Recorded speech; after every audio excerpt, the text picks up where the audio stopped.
It may look like a simple little wheel, yet its value rivals that of a Mercedes, and it can support up to 40 tons of load. It's the most expensive wheel on the planet, the train wheel. Behind its extraordinary strength lies a manufacturing process so demanding that it leaves no room for error. From white-hot steel billets forged under thousands of tons of pressure to ultrasonic inspections capable of detecting defects finer than a human hair, join us as we explore the journey of a train wheel's birth inside massive forging plants, where sheer pressure is transformed into unparalleled strength. The train wheel industry is the silent backbone of the entire rail network. It may look like a simple steel ring, but behind it lies a global market worth over $5 billion. The Taiyuan factory in China alone produces more than 2 million wheels each year, a staggering output that surpasses all of Europe combined. Most wheels on Earth are round and made of rubber, but train wheels are the true exception. They are 100% steel with no rubber, and they are not perfectly round. On the contrary, each wheel is shaped like a cone with a slope of approximately 1 in 20. The steel withstands massive loads while the conical shape guides the wheel with precision. A deceptively simple yet undeniably brilliant design. The journey of a train wheel doesn't begin in a forge but deep beneath layers of rock millions of years old, where iron ore, the raw material that becomes steel, lies silently waiting to be awakened. To reach it, engineers drill hundreds of holes into the rock, each about 20 meters deep with a permissible deviation of no more than 2.5 centimeters, because these holes will contain industrial explosives detonated with delays measured in milliseconds. A single explosion can shatter over 50,000 tons of rock, blasting away an entire geological face while leaving the ore body intact. When the dust settles, massive haul trucks begin removing the ore from the mine, each load enough to forge over 120 train wheels. Once the iron ore is extracted from the mine, it cannot be used immediately to make wheels. Large pieces of rock must first be crushed into uniform particles by industrial rollers and hammers, their size being strictly controlled. If they are too large, they will not melt completely in the furnace. If they are too small, the mixture becomes unstable. After crushing, the ore is mixed with rooster and fluxes in enormous mixing chambers to ensure thorough and uniform distribution. Few people realize that the ore used to forge train wheels is completely different from the ore used for structural steel. It must contain extremely low levels of carbon, manganese, and sulfur, and even a slight deviation can cause premature fatigue cracks in the wheel. Even the grinding speed affects the wheel's lifespan. Grinding too fast and the heat generated alter the crystalline structure, causing premature wear of the wheel rim during service. But even after the ore has been ground and mixed, it still cannot become the steel used for train wheels.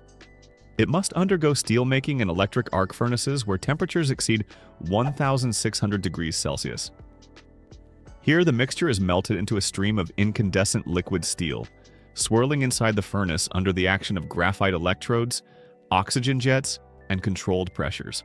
Throughout this process, spectroscopic sensors, thermal probes, and real-time analysis systems continuously measure the chemical composition every second to ensure that each element remains within its permitted limits. A deviation of just 0.01% in the composition is enough to cause a wheel to crack under heavy load, and only 0.5% residual gas can destroy a wheel through thermal stress during emergency braking. Only when all standards are met is the molten steel poured into molds, preparing it for the forging, shaping, and heat treatment stages. Once the molten steel completes its journey through the furnace and is cast into solid billets, it enters the opening phase of the train wheel manufacturing process, billet cutting. Here, long steel bars stretching several meters are cut by automated saws into circular steel blanks with a permissible deviation of only a few thousandths of a centimeter, a level of precision that determines the quality of the wheel throughout its service life. Immediately after cutting, robots lift each blank and move it into the heating furnace. Under intense heat, the steel gradually softens, preparing for the most crucial moment, its very first transformation into the shape of a wheel. Once the blank reaches its ideal temperature, it moves directly into a massive forging press, where a single blow is enough to form the foundation of a component that will withstand hundreds of tons of force through millions of rotations along the rails. The compressive force of thousands of tons causes the solid block of steel to flare outward, forming a rough wheel shape with its hub and base rim, though still far from precise. At this stage, the semi-finished shape is merely a structural skeleton, just enough for the metal to redistribute and prepare for the finer shaping that follows. Immediately after the forging stroke, a localized water spray system is activated to cool hot spots and stabilize the geometry, relieving residual stresses before the part enters the austenitizing furnace. Next, the semi-formed wheels are transported by robots to a multi-axis rolling mill, where the metal is reshaped under controlled compressive forces with an accuracy of just a few hundredths of a centimeter. With a system of 13 rolling axes operating simultaneously, this axial radial rolling process orients the granular structure of the steel and increases fatigue strength for up to billions of rotational cycles, creating a wheel capable of withstanding enormous loads without cracking or failing throughout its service life. When the rolling process is complete, the wheel enters heat treatment, the stage that defines the critical properties of the steel. The wheels are heated and then cooled in a controlled manner to create an ultra-hard tread layer along the rim. Inside the quenching tank, hundreds of pressure nozzles strike the rim simultaneously, producing a difference in cooling rate between the outer edge and the core, a process so precise that even a deviation of just a few degrees results in immediate rejection. In practice, 5 to 10% of the wheels coming out of the quenching tank are deemed out of specification and must be reworked or completely rejected. The machining process for a railway wheel begins in the raw materials storage area. From there, the billets are transferred to the rough machining stage on a vertical CNC lathe, where the oxidized surface layer is removed and the wheel is brought to its basic geometry, with the tread diameter reaching approximately 90 centimeters. During this operation, the blanks rotate at a controlled speed of 80 to 100 revolutions per minute, and the cutting force is kept constant to prevent overheating and maintain dimensional consistency. The grooves and flanges are precision machined, forming the basis for the subsequent stages. After rough machining, the wheel undergoes a full immersion ultrasonic test using a specialized defect detection system to identify internal flaws, ensuring that no porosity, hidden cracks, or structural irregularities remain that could lead to failure during operation. Once the wheel passes inspection, it is cleaned and moved to the final machining stage, where all critical dimensions are brought to the exact specifications of the engineering drawings. At this stage, surface hardness is measured by an automated digital tester, while static balance is checked on a single-plane vertical balancing machine to ensure smooth, vibration-free, and stable rotation during service. In the finishing stage, the axle and train wheel are coated with a specialized protective paint, a high-performance epoxy or polyurethane mixture that bonds to the steel like an invisible shield. This coating blocks moisture, salt, grease, and metal dust from penetrating the surface, stopping oxidation before it even begins. It's not a decorative paint job, it's a lifeline for the entire system. Immediately after this protective layer is applied, the wheel enters the component inspection and traceability stage. Here, technicians use a tablet to scan the bearing assembly's identification code, verifying the correct type, specifications, and operating history. The scan takes only seconds, but the decision they make is critical, as a single bearing installed outside its tolerance can cause vibration, overheating, and force an entire train out of service, resulting in losses of millions of dollars per day.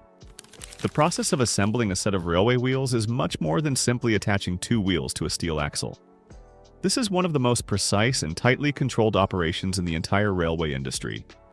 After heat treatment, final machining, and static balancing, the two steel wheels are moved into a heating chamber while the axle is cooled to contract to its exact design dimensions.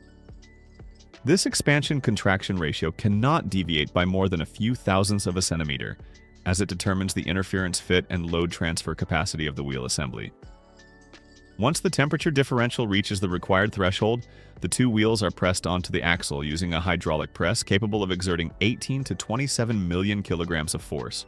This press seats each wheel to its precise seating depth, measured in hundredths of a centimeter, while ensuring the correct taper and the exact spacing between the two wheels.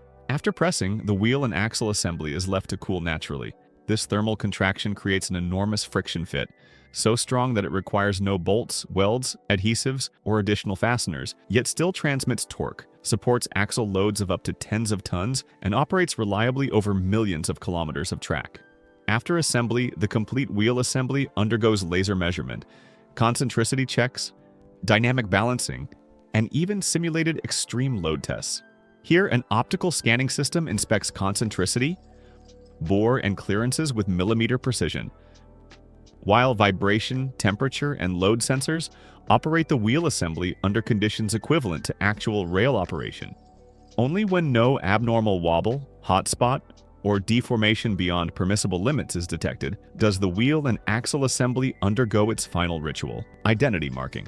This identification code is engraved directly onto the steel rim.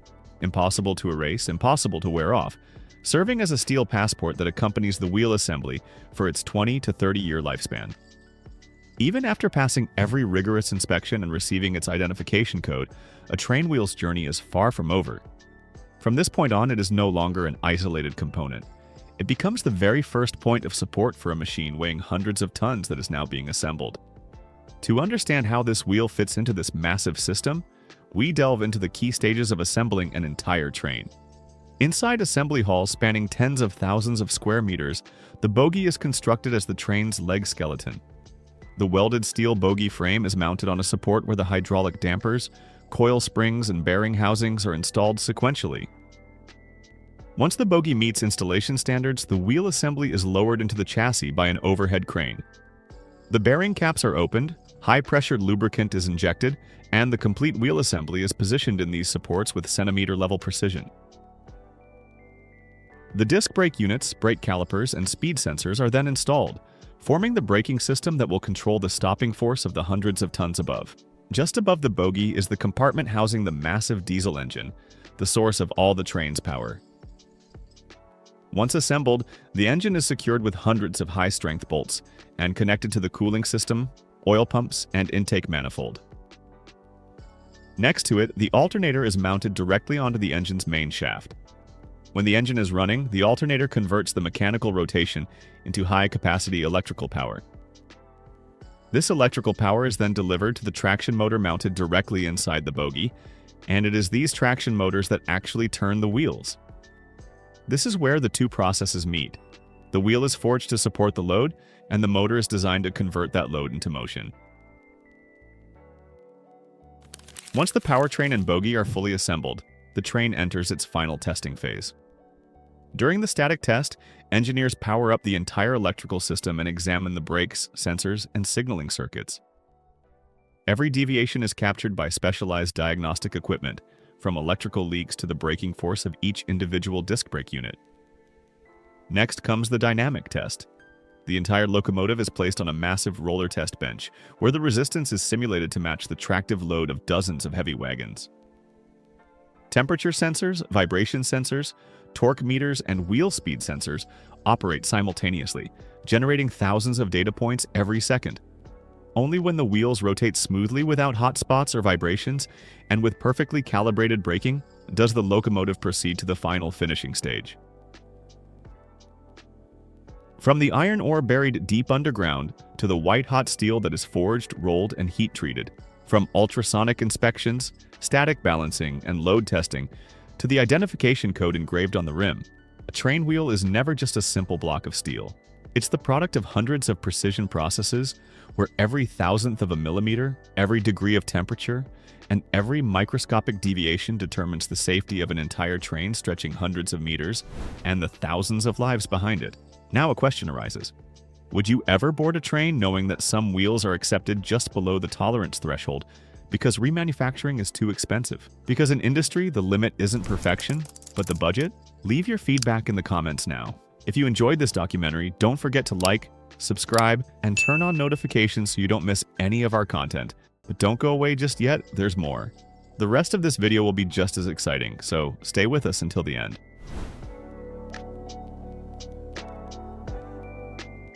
A single train wheel weighs several tons, yet it rolls smoothly on the rails for decades. A single rail, stretching 100 meters and weighing over 6 tons, can withstand tens of thousands of heavy loads without deforming. How does the steel industry manage to create such extraordinary strength? Few people realize that to forge a rail capable of withstanding such immense pressure, metallurgy must follow a long chain of complex processes. Iron ore is extracted from deep within the earth, mixed with coke and other additives, then fed into massive furnaces at extreme temperatures. From there, the incandescent molten steel is refined and rolled with millimeter-perfect precision into its distinctive head, web, and base profile. It then undergoes heat treatment and is welded into continuous lengths, stretching for hundreds of meters, before undergoing rigorous laser, X-ray, and ultrasonic inspections.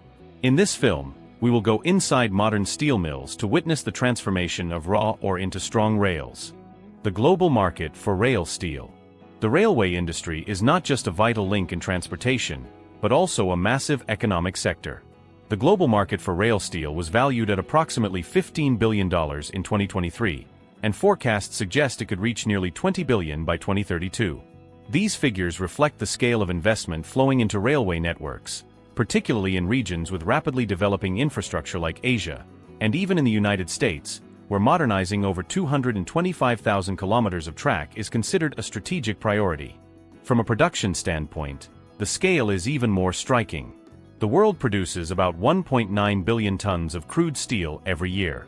In the United States alone, steel mills maintain annual productions of millions of tons, with a significant portion shaped into rails for domestic use and export. These rails are not an ordinary product.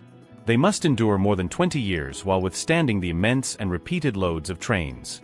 In many ways, each rail acts as a lifeline of modern infrastructure, ensuring stability, safety, and efficiency across the rail network. Raw material extraction and processing.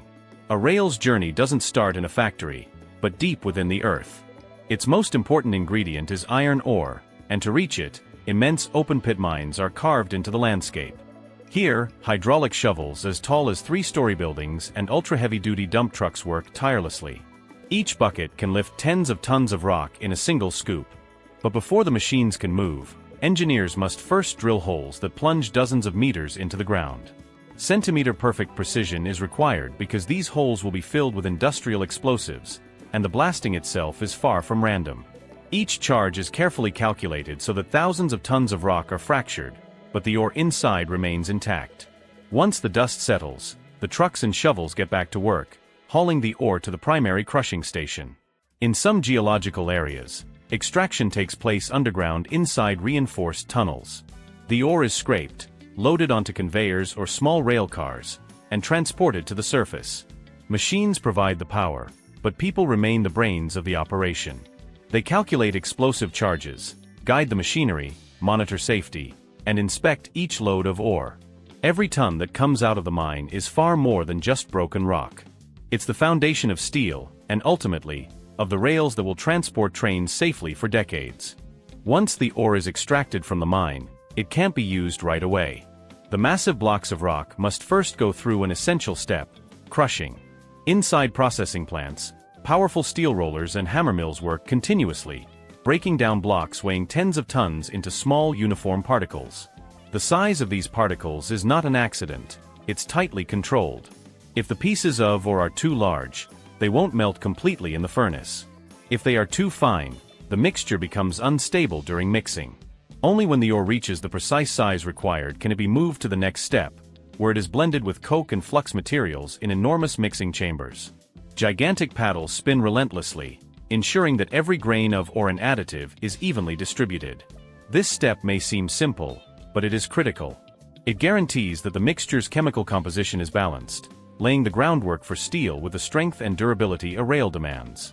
From these carefully prepared particles, the transformation to steel begins, a process that will ultimately produce rails strong enough to support the weight of trains for decades. Steel manufacturing. When the ore has been finally crushed and blended in the right proportions, the journey enters its most critical phase, steel manufacturing. This is the very heart of the rail production process. Inside the plants, gigantic electric arc furnaces and blast furnaces roar at temperatures of over 1,600 degrees, hot enough to transform iron ore and additives into a uniform flow of molten steel. Automated feeding systems measure each batch with kilogram-perfect precision, while thermal sensors and spectrometers constantly monitor the chemical composition. Heat-resistant robotic arms stir the mixture and remove impurities that rise to the surface. At this stage, alloying elements like manganese and chromium are introduced at the right time, enhancing the rail strength, wear resistance, and ability to withstand extreme loads. A modern electric arc furnace can melt over 150 tons of steel in less than an hour, but this power comes at a cost. The steel industry alone emits nearly as much CO2 each year as the entire aviation sector. This raises a difficult question. How can we continue to build the infrastructure the world needs while reducing the industry's impact on the environment? The result of this stage is molten steel of the highest quality, ready for the next transformation. Only when temperature and composition are kept under precise control can these steel backbones be created, strong enough to serve as the rails that will transport trains for decades. Shaping and forming process. After leaving the furnace, the molten steel is cast into billets and sent directly to the reheating area. This step is critical for stabilizing the metal structure before rolling begins. Inside massive heating chambers, the temperature is maintained at optimal levels, typically above 1,200 degrees. High-power burners work in tandem with infrared sensors that constantly scan every point on the billet surface, ensuring the steel doesn't cool too quickly. Even a slight temperature drop could harden the surface, leading to cracks or warping during rolling. Once stabilized, the billets move to the rolling preparation line. Here, enormous heat-resistant rollers, driven by robust hydraulic motors and gearboxes, begin to shape their length and cross-section. The system is programmed to refine the pressure and rotational speed for each pair of rollers, distributing force uniformly and preventing localized stresses. What makes this step remarkable is the seamless integration of mechanics and electronics. A central control computer collects real-time data from dozens of sensors and instantly adjusts the process. Every movement aligns perfectly, like the gears of a precision clock, producing billets that are elongated, flattened, and ready for the final shaping process. As soon as they leave the reheating furnace, the incandescent steel billets are fed directly into the rolling line, the final shaping stage before cooling. On a system of heat-resistant roller tables, the billets enter the roughing mill, where massive alloy steel rollers, with large diameters and smooth surfaces, press them with thousands of tons of force. The thickness is significantly reduced, while the length is stretched, preparing the billets for precise shaping. Next, the billets pass through intermediate stands, where the profile gradually takes shape. Here, the rollers are arranged in alternating positions, compressing and twisting the steel to evenly distribute stress and eliminate dimensional errors.